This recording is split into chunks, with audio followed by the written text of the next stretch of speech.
How's it going, everyone? This is Jason Navarro. You're listening to Tongues Out Podcast, and let's just jump right into today's subject. Actually, this one's going to be a pretty short one. It has been a super long day for me today. I don't know if my face is showing it, but a lot of exciting stuff, some great information, some stuff to touch on, some excitement as well, and not just category of just work related or profession related, but everything else.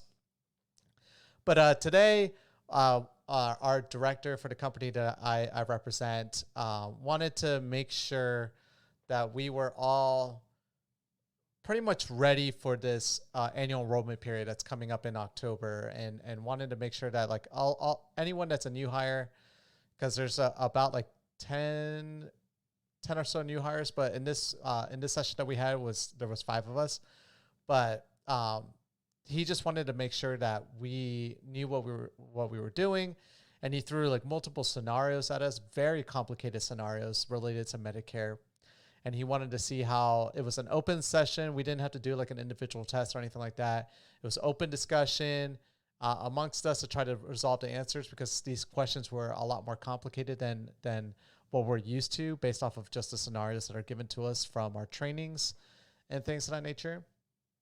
And I feel like we did really well. Going into today, by the way, all precautions were taken, of course, for COVID. That was really the only reason I would even do something like this. But the like when I was going into it today, I'm not gonna lie, like I don't know why this is something. I've been doing really well about my exams, doing really well about acing everything, but I have not spent enough time learning everything about this industry. Like there is so much information to grasp, and my idea was to just kind of throw myself into it and learn as I go. And as I'm asked questions, to just, because I know that there's a happy medium between learning enough and learning too much. And if you fall behind or over that line, you're going to either overload yourself with too much information where you're not going to be able to utilize a majority of it. And so essentially you're wasting away brain space and stressing yourself out, with having to like feel like you need to learn everything. And then it's on the other side, if you don't know enough, you look like a fool, and you look like someone that isn't capable of helping, these people that really need good quality care, and recommending the specific plan that's going to best suit their needs. And you could really endanger someone with the wrong healthcare coverage. And so you look bad. You can, which is what is way worse, is like put someone on a plan that doesn't fit their needs, and essentially force them to have to stress out about being on a plan that's not going to help them, and wait for the right time period to make that adjustment. And what else? There's just a lot of things that could go wrong with not knowing enough. And so I've been trying to easily navigate the whole like in between approach, and knowing enough that I could properly do my job, know how to address like the needs of a client based off the information that they give me. And today's scenarios, I'm not gonna lie, when I was going into my class today, or into this kind of like scenario driven, making sure that we all knew what we were talking about, I felt like I was gonna be the least prepared person in all of this. Like I felt like I was going to like really drop the ball, because of the way that I felt like a lot of my other, and as like I see people typing in the chat, we're all like in a group chat. And so everyone's off doing their own thing, and people are out there like grassroots marketing. There are other people that are like contacting individuals directly after inquiring through us. And there's like a lot of different avenues to reach out to people to let them know that you're here for them, to help them out with their Medicare services. And I see everyone kind of doing their thing. And I feel like I've been very restrictive on how I've been doing it, because I've just allowed myself to just be contacting people directly over the phone and not really meeting them in person. And so they don't really get the face-to-face interaction with me, and you don't really get to develop that in-person relationship with people. And I know how that can really affect certain things, especially with the older individuals and the older people that I'm going to be tailoring to. And so I was like, man, like I feel like a lot, like everyone on the team is going to be like light years ahead of me with exposure, like, getting people like signed up on different Medicare plans. And I never like to compare myself to people, but I'm a very competitive a person as well. Like I don't ever look to someone and be like, oh, that person's better than me. I instead look at situations like, oh man, like how do I overcome obstacles enough that I can outperform this individual? Like, what are they doing that I can help them recognize certain issues that they're doing and help them, and then help myself also capitalize and learn how I can grow better. And I really felt going into this that I wasn't going to be in that position at all. So I felt very, very vulnerable. But weird enough, like out of everyone there, everyone was like, man, you seem like you knew your stuff. And as people were saying this, it was like, honestly, like I don't really feel that way at all. But everyone was like really impressed with just like, just the way I was contributing and interacting and really getting into, because these scenarios were pretty difficult. That they were like, essentially it was like, you have person A has like specific type B and like type X plan. They have certain medical conditions. They are on certain prescriptions. All of these things. What is the best thing that you would recommend to them within these parameters? And it was interesting to see like all the different people's inputs on like what they were thinking, like where they were going first with the scenarios. But I was like I was very patient. I was like trying to read everything and trying to think out loud, like what would be the best plan for people.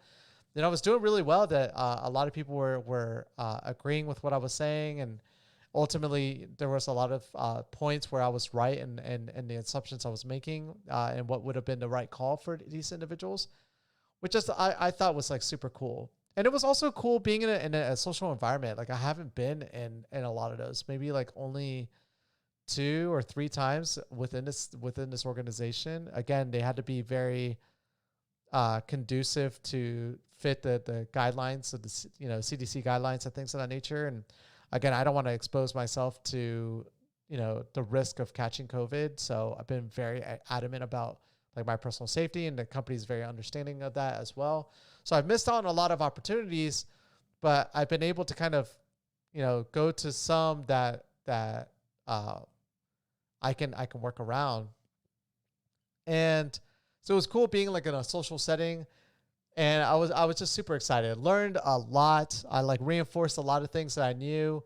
I picked the brains of a lot of people that I've been wanting to pick the brain of for a while, and it was just great just to see just the camaraderie, and essentially no one's like, everyone's kind of doing this on their own, and which I think is super great. But just seeing like how tight knit our team is, and like how helpful everyone is, and like when you see someone struggling, like the veterans will come in and like they'll give their insight, their input. I love that. I don't know. It reminds me of the segue that I'm going to go into, which is it reminds me of community, and like how like having a strong community of people that you can rely on, that are helpful, that are resourceful, really can make your life so much easier. Especially I've been in a position many times where I'm the new hire in a company, and having like every single time you become a new hire for a company, everyone's like, who's this person? Do we really need another person on the team? And like, you really have to navigate all of that stuff. And I feel like I do a pretty good job at like not being too social, but being social enough where I'm not weirding anyone out, but also not being like too weird, like trying to be friends with everyone. Um, but it's cool. Like, even if you are trying to be like over friendly, everyone here is like really great. No one's judging. Everyone's kind of all has their challenges as well. Like this next 3 months is going to be super challenging for everyone. It's going to be super busy, but luckily everyone's like there to help one another, especially when they're seeing people struggle. I've heard so many people have questions, and everyone just is there to help. I've had multitudes of situations. Like I had one where I needed help like throughout the whole course of the interaction. I didn't have anyone with me, but I have a team chat where I'm able to communicate with someone as like or with the team as I'm on the phone with someone. And there's this team member of mine that was like above and beyond, was helping me with everything, which was just so helpful. It minimized my level of stress, especially because this is still all new to me. And it was great to have that resource. And it just makes you want to pay it forward to the next person that's struggling as well. But the reason why I got excited and talking about community is that with Project Green, if you're new to the idea, essentially, Project Green is this idea that I have where I want to live in a self-sustaining home. And what a self-sustaining home is essentially a home where all of its natural resources are gathered from your environment. You're not on the grid at all. So you're getting all your power, all your water, all your gas, everything from what you can produce in the house. And it might sound like it's crazy, it's like barbaric or whatever. Actually, it's not. You'd be very surprised to see how modern a lot of these self-sustaining homes can be. And I don't need to live somewhere super big. So as you can live in a more compact space, the better it is, because you don't need so much technology and resources to really power your demand and your needs. And so originally my idea started off with like building a small self-sustaining home on like a big plot of land where I could grow things. But then as I was like thinking about this idea, I really wanted to, I really miss community. Like, I don't know why I talk about it a lot, because I don't think there's been ever a point in my life where I really strive to care so much about having a strong community. I grew up in a small neighborhood when I was growing up as a kid in a small retirement town, but I really only was friendly with like two of our neighbors, not like the whole area that I lived in. But I mean, like where I grew up was a small town. So kind of everyone was in a small community. Everyone kind of knew everyone. And I really enjoy that. Like that's one thing I enjoy, like, especially when you can rely on people and you need help with something. Everyone has their own interests and unique aspects to things in life. And having that ability to reach out to people that you know can help you in a certain way, and that you can help them in return, I think is great. I think it's like one of the things that you hear about in old culture that I wish still still continued as technology and society has evolved, but it hasn't. If anything, we've become so much more individualized and really diminished the importance of other people as well. And there is some strengths to that, and there's some good things that come from that, but I feel like there's a lot of negatives that come from that as well. And I think you can have both. I don't think you really need to go from one transition to the next. I feel like you can have a strong community, but also still support strong individualism as well. But it doesn't look like society is going that way. And I don't like that. I want to live in a community. And actually, I was watching, I'm already forgetting the name of Down to Earth. I think that's what it's called on Netflix. You can watch it on Netflix right now. The host is Zac Efron. I wasn't a big fan of Zac Efron when I was a kid, actually. But funny enough, one of my best friends actually he was like, man, if you could think of like like male to be like, who would it be? And he was like, I would like really want to be Zac Efron. He's like, he's good looking. He's a good communicator. He's good into music. And he's just all around like a healthy individual. I was like, but he's so immature. This is like a long time ago. We were talking about this like 6 years ago.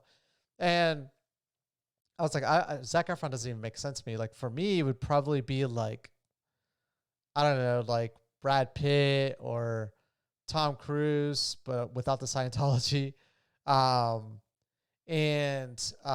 Like I could see where he was going with his, and I liked it, but I just couldn't relate with Zac Efron. To me, he seemed like so immature. But as we get older, as all of us get older, we tend to mature as individuals. And Zac Efron, I feel like, has matured a lot. And I love watching his docuseries that he had called Down to Earth on Netflix. It was really great. Essentially, him and another individual that's like an expert in self-sustainment and being an environmentalist, him and Zac Efron travel around the world and look at different ways, different cultures and different countries are handling living off of renewable resources and clean things.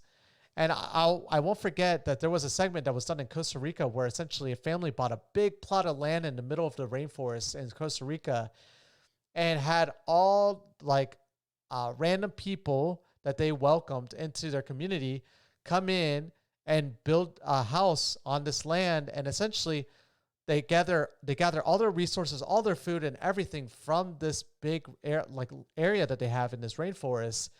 And like kids are raised there. There's no teachers, there's no curriculum, but the kids, the way they handle teaching kids and everything is that they let the kids kind of choose what they want to learn more about, and then they educate them on those things. And watching the kids, they were very brilliant. They were super smart, super handy, really multi like the multi-directional. They were like able to do everything. And I think that's very strong to have in life. It's like when you're not so focused in one specific area, but you allow yourself to try to become a jack of all trades. I think that's like really great of a skill set to have. And it's for whatever reason diminished in society. It's like, it's really pushed that you need to be really good at one thing, but it's so counterintuitive to the other saying that they say, and that is, don't put all your eggs in one basket. It's like you should be an expert in one thing, but don't be an expert in just one thing. It's like the message is so conflicting. Luckily for me, I feel like I've been such a good jack. Like if I list my resume, none of my jobs have been relatable outside of the fact that they're I guess, but not all of them are sales positions, and they're all over the place. Like, I mean, restaurant, direct mail express, where essentially I was like building your spam mail that you get in the mail, but like, doing it for like car companies and things of that nature. Like all your mailers that you get from car companies in the mail, like I did that. I helped print that. I helped print, like actually managing huge printers from like the old generation printers all the way down to like the large digital printers, like the very high tech ones. I learned how to manage those. So Xerox, what was the big one that I managed at the very end? Started with an X. Xenon. I think it was like Xenon. I think it was the name of the company. But I went from that to then programming because I was studying computer science at the time. And so I learned how to program customer information and into the ads themselves and connecting those two mediums. Went from that to, I went from restaurant to Circuit City doing computer sales to what I just described. From that to doing IT work for a small airport. Went from that to working at a theme park during the financial crisis. From that to working in cell phone sales and home internet via AT&T. From that to car sales during the financial crisis when people's credit was bad and working in subprime car lending. From that to a traditional car lot, like working in just a regular car lot for Kia. From there to moving to Colombia, not working for a while and being semi-retired, to then becoming an English teacher, to then coming back and working for a nightclub in Las Vegas, to then working in the cannabis space, and now coming to the Medicare side. So like I've worked everything. I've done everything. And I feel like from all of those, I've learned that like different skill sets that are like really great that I can absorb and grow from, which is awesome. Sometimes it makes it a little bit more difficult to unlearn certain things that really can impact your current profession that you're in, but it also gives you the ability to be creative and think outside the box. I don't like using that term too much, but being very creative about how to address certain things in life. So I really think that it's important to focus in doing that. But anyways, the reason why I'm talking about community and why that was like great watching the kids, like the way that they learn, is because I could really, I started to evolve my idea on Project Green. I was like, why, instead of me having this big plot of land with a small little house on it, and I'm also, it's so weird. It's so weird because my best friend, this is before Zac Efron did his documentary, my best friend at the time, and he's still my best friend, but at that time when we were like, he brought up Zac Efron and everything of that nature.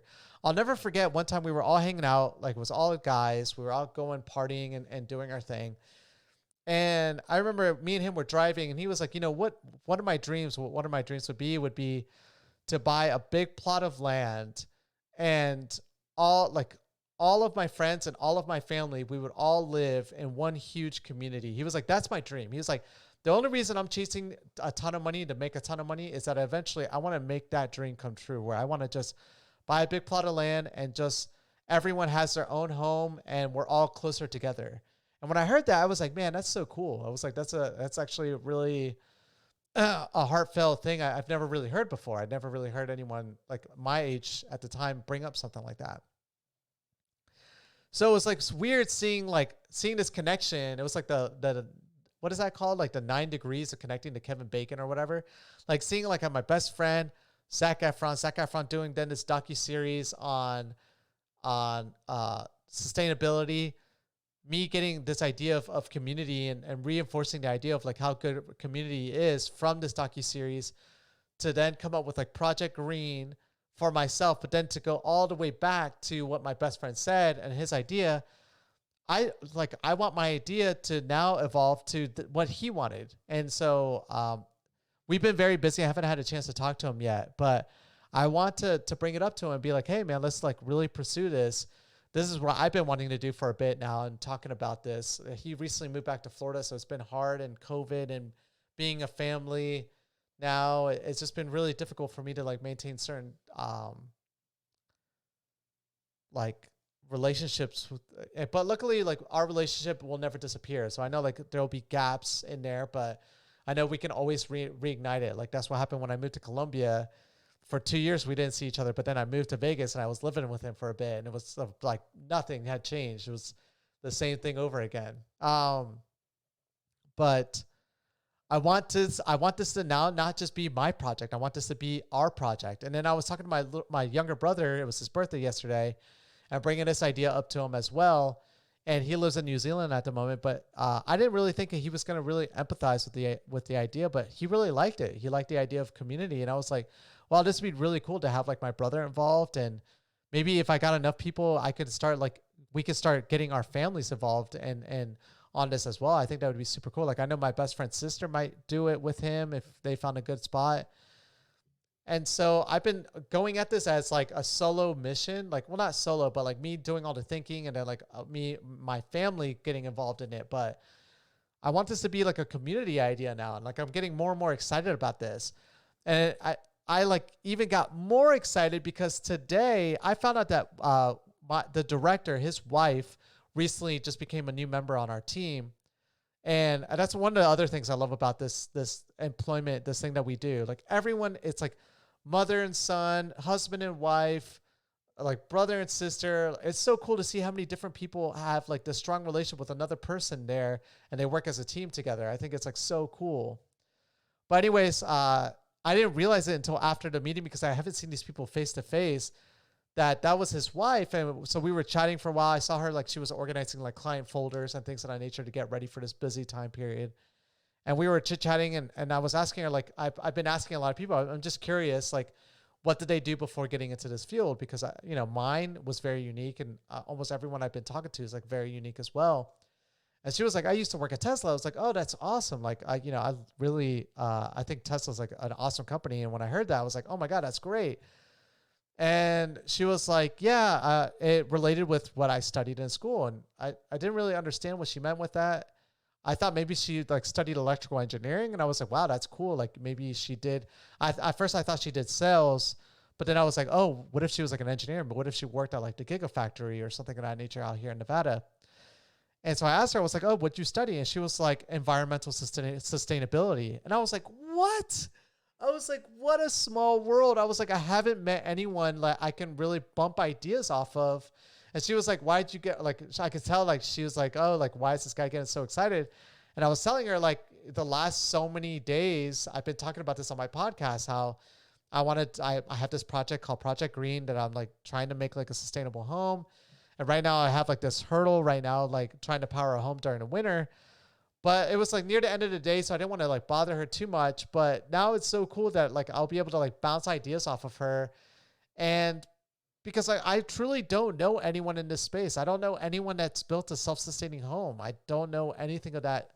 And like, I felt like I was going to have to go into this completely self-learning all of it. But now that I know someone that studied the theory, at least, it'll be so cool to like bounce ideas off of them. And it just gets me more and more excited about this idea of just like this community that I want to build.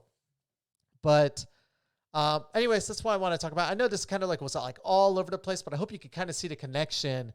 Essentially, I started off talking about like this whole thing, the scenario training that we got today.